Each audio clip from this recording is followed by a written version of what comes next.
Hello, I'm David Edgar. I'm the host of Heart and Hand, and I didn't expect that tonight. It's nice to be able to come and talk to you after a result and a performance like that, as opposed to the recent ones. And I suppose you could say that that was our best performance of the season, maybe Murrayfield, but I don't know, that one just felt bigger tonight. Maybe it was because it was Aberdeen, maybe it was because of the circumstances, maybe it was because of what we've suffered recently.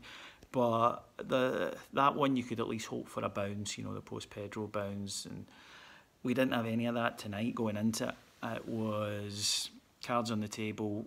I think a lot of us, myself included, felt this one's going to be a tough watch, and I heard rumours about the team earlier and I posted them on Twitter for those of you who get upset if I hear things and don't mention them, and mentioned it in the subscriber only pod. I'll come to that in a minute. But when I heard that we were going with the 4-4-2 with a diamond with Ross McCrory at the base of it, I was a bit concerned. Now at that stage Alfredo Morelos was penciled in because he was 60-40, 70-30 after training yesterday, but suffered a reaction today and couldn't play. And Peña at the tip, we've been saying on the pods, and I hate to say I told you so, but go and check out the Hives record, because we did, that this is the point of Carlos Peña. We know that there's a lot of stuff he can't do.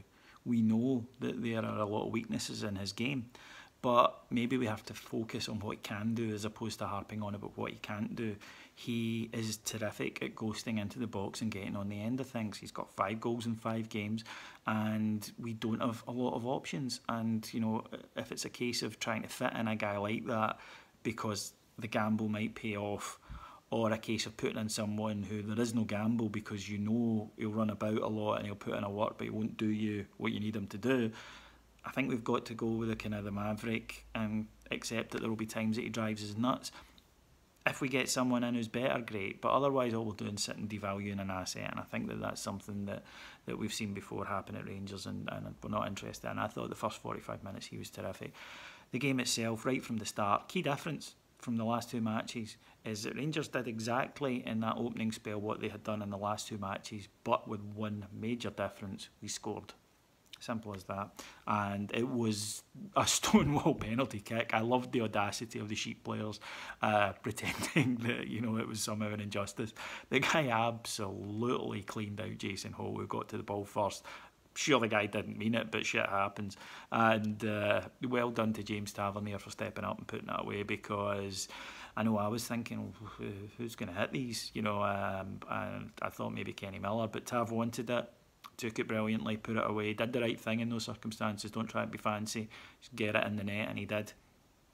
And the confidence boost was enormous, and suddenly we could control the game, which we did in that first half, and Rangers were by far the better team. It was as simple as that. Now, I will watch the game back. I always watch the game back for the pods. That's why these immediate reactions can sometimes be different. Emotions are running high. That's why I'm very smiley tonight. Have you ever seen Mac's static face? Well, hang on. That's why my wife doesn't like to see Mac's static face very often. But we suddenly had verve and purpose and drive, and I was shitting myself, to be honest, because I was like, is that a horse riding by? Are there another 3 to follow?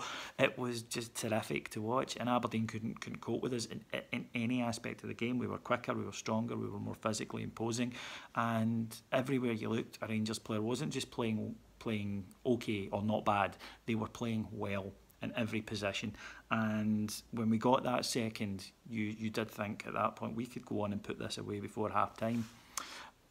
After half time, I think we all, let's be honest, as Rangers fans, we were all going, we're not good at the start of the second half. And although I'll need to watch it back, because your heart's in your mouth when you're watching the game, and it's not always easy to be able to differentiate them crossing the halfway line with a serious chance. But I felt, if I can take myself a step back from that they didn't create an awful lot, although they got a grip of the game around about the 60th minute.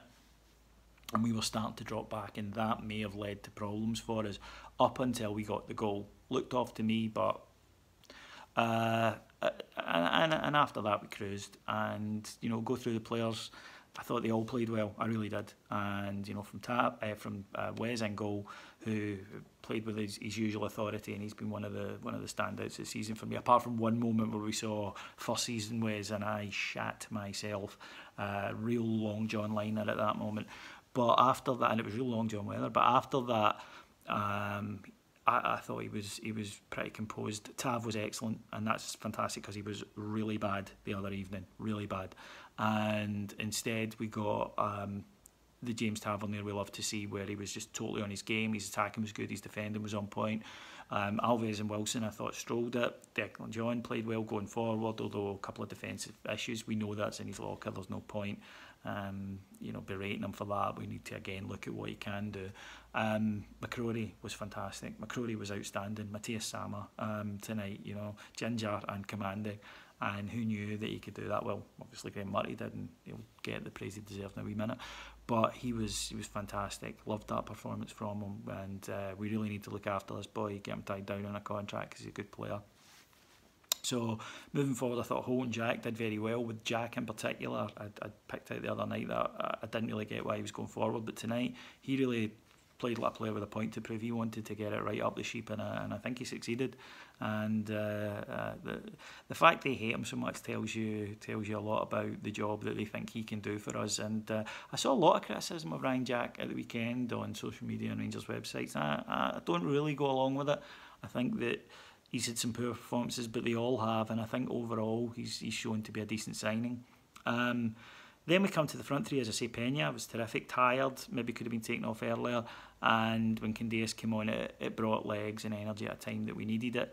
But the front two, Kenny Miller, although the touch isn't there, we know that his touch is going, but I thought he at least worked the Aberdeen defence. And Josh Windass, I thought, was a revelation tonight. I really did.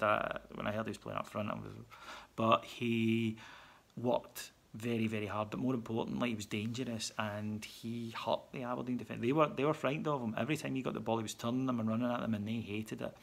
And that's then when we have to come to the managers now, because you can't. I don't care what anyone says. Trust me, Derek McInnes is not ruled out of the Rangers job. Now, some of you will choose to believe me or not, but that's a fact. Derek McInnes is still very much a viable and live Rangers manager candidate. And in a way, he's on a bit of a hiding to nothing, because if we win twice, we're hiring, if he comes the loser that we've just beat twice. If he loses, if he wins twice, then we're 12 points behind the team he's just left. So it's one of those situations. It could only happen at Ibrox, but I felt that he has a tendency to meddle too much in big games and overthink them, and I thought he showed that tonight by switching to that three. Didn't work for them at all. Our formation expertly took advantage of it, with the fact that Peña could play in the spaces. The two kind of wider strikers took them to places they didn't want to go as centre halves. They were taking them out wide, taking them to fullbacks, and he was finding the room in the middle to come in and occupy. And I just thought he got comprehensively outthought. And when you're having to make a substitution after, 40 minutes, that's a problem. And when later on, of course, Gary Mackay-Smith had to go for an early bath, so let's hope it doesn't involve any emergency rescue services tonight. And that would be a concern if he's to be the manager. But Graham Murty, who took a lot of criticism, a lot of it from me, still don't think he's the right temperament to be the Rangers manager. But if that was to be his swan song, if it's McInnes, I doubt it will be. If it's someone else, I suppose the appointment could be made sooner. But I think Graham will be in charge of the team come Monday, or certainly Sunday for the match. But I just felt that he really got everything that there was to get right tonight, and he got a reaction. And who knows, maybe we were all worried about the emotion he showed after the match the other night. Maybe that was a case of him. He was able to go in and lay down a few home truths, because Rangers played as a team tonight. They fought for each other and they rated each other. That was something that Alex mentioned on the pod this week, that sometimes they look as though they don't rate each other and they don't trust each other. Tonight they played like a team who trusted each other. But I cannot stress enough, it's the first goal. We're a good side, we're potentially a good side, but we're so fragile and we're so emotionally fragile that we need to get the first goal. Had we got the first goal in the last two games, we'd have won them. I know, and if my mum had boys, she'd be my dad, but I think it's pretty much as factual as a metaphysical assertion can be, shall we say. So moving on then, we've got a few things to chat to you about, one of which is the subscription service now. It was due to launch on Wednesday the 6th of December, and it still will for the regularly scheduled programming, but we just put it up today and people were saying, when's it going live? So we said, well, we'll let it, you can go to it, but there's nothing there. 500 people have signed up today, so I had to put up a couple of things. A pre-match and a post-match will be going up as well, because what a show that is, what a show of backing that is. It's phenomenal. Thank you to all who did it. If you want to do it, go to patreon.com, patreon.com/heart and hand, and just as the one /heart and hand, I just like doing /, and if you do that, you'll be able to sign up. There are 2 tiers, $1.99 per month, $3.99 per month. It explains what you get for each, and please do. You're going to get 20 to 25 hours extra content per week. If you're not interested in that, then what's wrong with you? But if not, you will be able to continue with our normal pods, which will remain perfectly free, and one of them will be coming along tomorrow night, where we'll go through the game in more detail, as I say, after I've watched it again and 24 hours to calm down, and we'll preview Sunday's game in a bit more detail. And we'll also have an AGM report, because obviously the AGM is coming up tomorrow, vital part of the future for our club. And some good news, the Heart and Hand app has been updated and relaunched. So if you don't have it, you go to app.ibroxrocks.com and you'll be able to get it. And if you do have it, then just go and get it updated your usual way by going to the App Store or however you do it, and up it will pop, and it's looking great. So yeah, pretty much a glorious night, all in all. And someone said about the result at Fir Park. I don't care what they do, I really don't. It's about what we do, and tonight our team did us proud. My name's David Edgar. I'll talk to you again tomorrow. Bye.